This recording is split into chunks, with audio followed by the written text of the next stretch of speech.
그다음 이제 오늘 목표 관리 아마 이제 이게 마지막 주제인 것 같아요. 목표 관리가 목표 관리 이번 강의 주차는 이거 두 개 주차 동영상으로 마무리가 될 것 같아요. 앞에 거 30 몇 분, 이거 30 몇 분 하면 75분 영상 다 될 수 있을 것 같습니다. 그래서 이 목표 관리하고 수업은 여러분들 마무리하는 걸로 해야 될 것 같아요. 자, 목표 관리. 실제 여러분 혹시 MBO라고 하는 표현들 많이 또 들어봤을 거예요. Management by Objective. 즉, 목표에 의한 관리. 이건 무슨 얘기냐? 감독자, 이제 상급자나 리더죠. 감독자와 부하 직원이 함께 목표를 설정해요. 누구의 목표를? 부하 직원의 목표를 설정하는 거예요. 누구? 부하 직원. 성취된 결과를 평가하는 일상적인 의사소통 과정이다. 자, 보면 상사와 부하가 있어요. 그런데 이 부하가 함께 목표를 설정, 계획 수립을 한다. 누구의 걸? 이 부하의 걸. 부하가 달성해야 되는 목표를 갖다 함께 설정한다. 그 다음에 목표를 설정하고 이걸 갖다 어느 정도 달성해야 되는지 표준, 수준이죠. 표준은 수준이에요. 이 수준을 설정하고 어떻게 할지 일정을 수립해요. 언제까지 할지. 그 다음에 각자 이제 업무 수행을 하면서 부하는 자신이 목표 설정한 걸 계속 진행해 나가죠. 상사는 이 부하를 갖다 어떤 부분을 도와줘야 되는지 진행해 나가는 걸 갖다가 가면서 어떤 부분을 도와줘야 되는지 지원을 하게 됩니다.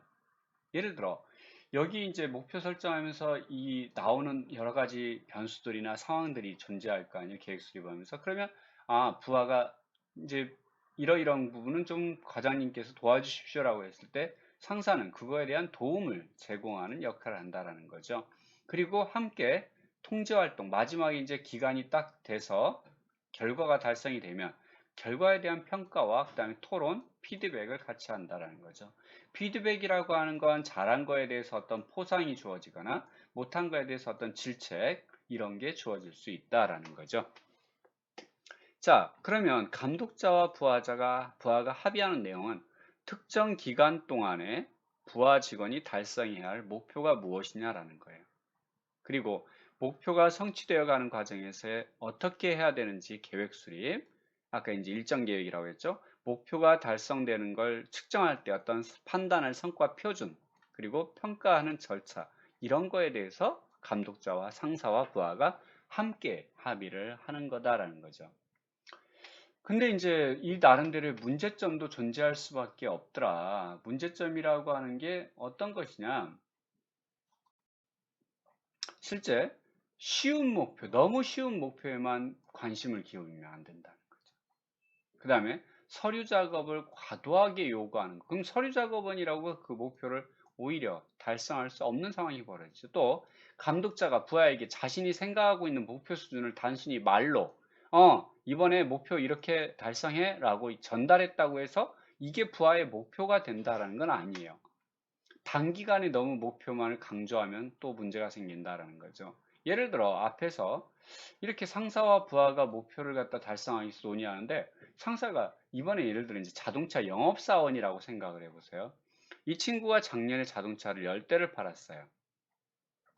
그래서 이제 이번에도 올해도 이제 상사하고 둘이 합쳐서 목표를 설정을 합니다. 그러면서 상사가 작년에 10대 팔았으니까 이번에 20대 팔아?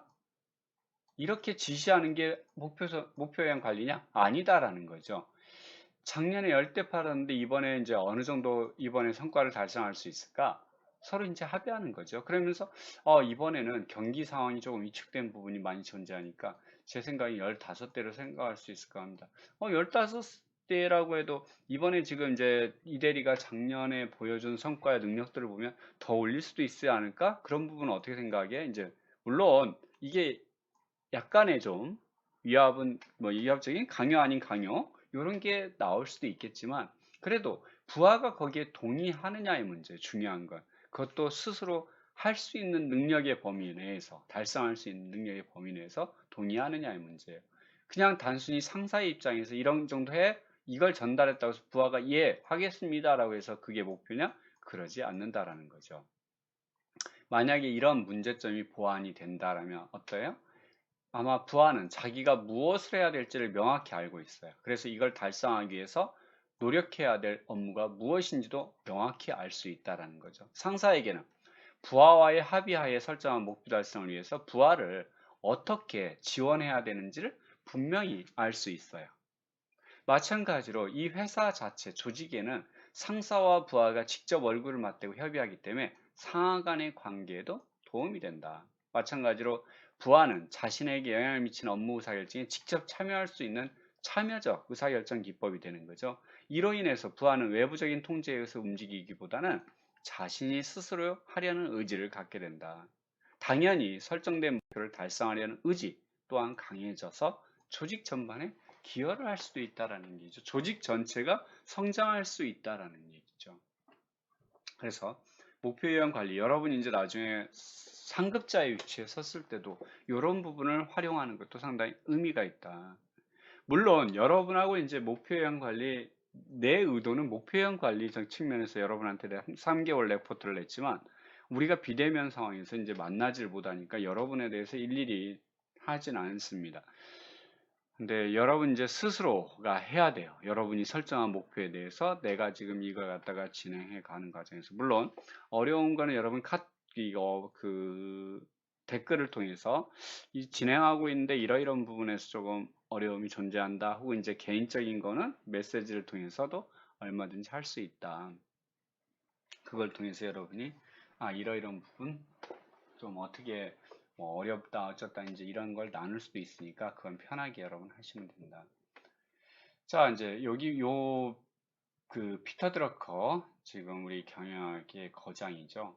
이분이 실제 MBO라고 하는 걸 처음에 말씀을 하셨던 분이에요. 그러면서 이제 목표를 세울 때 네 가지의 기준으로 구체적일 것, 시간이 명시될 것, 도전 가능할 것, 측정 가능할 것이라고 하는 거, 요걸 갖다가 설정을 하고 있죠. 여러분도 목표를 수립할 때 항상 요 목표 세울 때 나름대로 구체적이어야 된다. 시간이 명시돼야 된다. 도전 가능해야 된다. 그리고 측정 가능해야 된다. 요걸 꼭 좀 생각을 했으면 좋겠다라는 걸 말씀을 드려요. 자, 이제 우리가 지금 계획 수립이라고 하는 걸 얘기하기 때문에 여러분한테 이제 또 토론이라고 하는 거. 이게 이제 꼭 이 회사 문제가 아니고 지난번에도 계속 환경에 대해서도 얘기를 했는데 이런 산재 사고, 산업재해라고 하는 거. 이게 이제 기업의 평판을 악화시키는 거시적인 문제뿐만 아니라 비용을 직접적으로 증가시키기도 해요. 무엇보다도 근로자의 생존을 위협하기 때문에 커다란 사회 문제가 되기도 하죠. 산업재해는 재해가 발생할 수 있는 상황이나 가능성을 예측하여 사전에 이에 대비하는 계획을 철저히 수립하면 예방이 가능하다. 그런데도 본 사례와 같이 재해가 줄지 않는 이유는 무엇일까? 재해를 줄이기 위해서 계획 수립 단계에서 어떤 것들을 갖다 검토해야 되는지 한번 얘기해 보자라는 거예요. 여러분 얼마 전에 지금 택배 회사 직원들 또 지금 상당수가 계속 지금 죽어나가요. 정말 이거는 경영학을 가르치고 있는 입장이지만 이 부분은 좀 기업들이 고민을 좀 많이 해야 되는데 사람 목숨을 너무 경시하는 이 구조. 이걸 몰라서 그렇다. 그러면서 근로자가 원래 지병이 있었다 어쩌다 이제 계속 돌리려고 하는데 이거는 그러지 않는 문제죠. 제발 좀 이 부분에 대해서 회사들이 규정이 있어도 규정대로 안 지킨다라는 거죠. 법이 있어도 법대로 안 지킨다라는 게 문제죠. 그래서 이런 부분을 계획 수립할 때 어떻게 반영을 했으면 좋을지 실제 왜 재해가 줄지 않을까? 계속 재해 얘기가 나오잖아요. 심지어 이 산업재해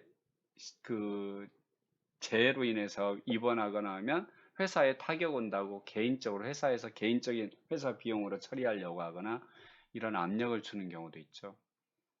닥터 김사업에서 회사에서 일하다가 그 병원에 온 직원을 갖다 회사에서 이제 직원하고 잘 아는 사람을 통해서 회사에서 개인적으로 병원비 회사에서 준대 산업재해 신청하지 마라 이런 압력을 제공하는 경우도 많이 있잖아요. 아무튼 선진국이라고 하는 게 단순히 소득이 늘어나는 게 선진국이 아니다. 거기에 일하고 있는 사람들이 안전하게 일할 수 있는 거. 이게 중요하다라는 거죠. 실제 안전하게 집에 귀가할 수 있도록 만들어주는 게 회사의 역할이고 국가의 역할일 것 같아요. 그래서 오늘 여러분은 이 왜 산업재해가 줄지 않을까, 그냥 여러분의 생각을 한번 좀 듣고 싶고요. 자, 오늘 이제 마지막 여러분들 용어, 여기서 나온 용어들, 계획 수립이라고 하는 거, 계획 수립의 절차, 이제 계획 수립 계층별로, 시간적인 별로, 아니면 계층별로, 그 다음에 반복적이냐, 반복적이지 않냐에 따라서 여러 가지 나왔고요. 그 다음에 목표 관리가 나왔어요. 여러분들 각각의 용어에 대해서 다시 한번 생각을 해봐 주면 좋을 것 같고요. 오늘 수업은 이 정도로 여러분 마치겠습니다. 이번 주차 수업 마치고요. 다음 주차에는 앞에 우리 환경에 대한 여러분의 댓글 다시 한번 검토하면서 수업 시작하도록 하겠습니다. 이번 한 주도 수고하셨습니다. 여러분, 이상 마치겠습니다.